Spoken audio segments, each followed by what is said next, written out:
एक छोटे से गांव में जगन नाम का एक बेहद सीधा सादा और ईमानदार आदमी अपनी पत्नी रुक्मणी के साथ रहता था। जगन बहुत ही गरीब था। वह दिन रात मेहनत और लगन से काम करता था, लेकिन फिर भी जगन गरीब ही था। वह कभी मेहनत मजदूरी करता तो कभी खेतों में काम करता था, ताकि उसके घर का खर्चा चल सके। जैसे जैसे वक्त बीत रहा था, उसकी गरीबी और भी बढ़ती जा रही थी। एक दिन जगन अपनी पत्नी से बोला, रुक्मणी, मैं चाहता हूँ कि मैं किसी दूसरे शहर में जाकर काम करूँ। यहाँ दिन रात मेहनत करने के बाद भी हम गरीबी हैं। दूर दराज के शहरों में मेहनत कम करनी पड़ती है और पैसे भी ज्यादा मिलते हैं। इसलिए अब मैंने सोच लिया है कि मैं किसी दूसरे शहर में जाकर ही काम करूँगा।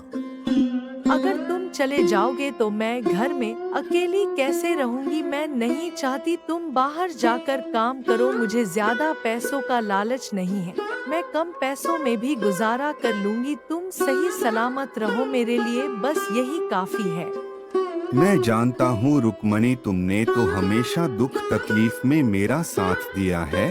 अब मुझसे यह सब देखा नहीं जाता। मुझे 1-2 साल के लिए बाहर काम करने जाना ही होगा, तभी हमारे हालात सुधर सकते हैं, वरना हम ऐसे ही एक एक पैसे के लिए तरसते रहेंगे। शहर में बहुत काम है, अगर वहाँ काम मिल गया तो सब ठीक हो जाएगा। ठीक है, अगर तुम जाना ही चाहते हो तो चलो, ले जाओ, लेकिन अपना ख्याल रखना। मैं आज तुम्हारा सामान बांध दूंगी, तुम कल निकल जाना।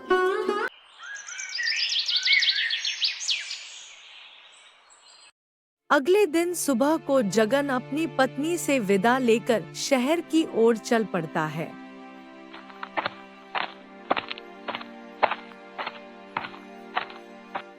पूरा दिन चलने के बाद वह शहर पहुंच जाता है। इस नए शहर में जगन को कोई जानने वाला नहीं था, इसलिए वह सोचने लगता है, किसी भी तरह मुझे रात गुजारने का इंतजाम करना होगा और फिर मैं अगले दिन काम तलाश करूंगा। जगन रात भर रुकने के लिए घर के पास जाता है। तभी घर का मालिक बाहर आता है और जगन से कहता है, भैया, मैं गांव से आया हूँ और अब रात हो गई है। मुझे रात भर रुकने के लिए कोई जगह चाहिए। अगर आप मुझे रात भर रुकने के लिए अपने घर में जगह देंगे तो आपका बड़ा एहसान होगा।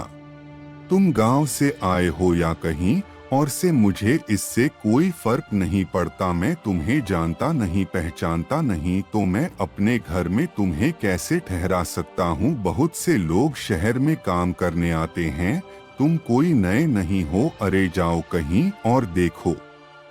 बेचारा जगन बगैर कुछ कहे आगे चल पड़ा। फिर जगन एक और आदमी के घर गया।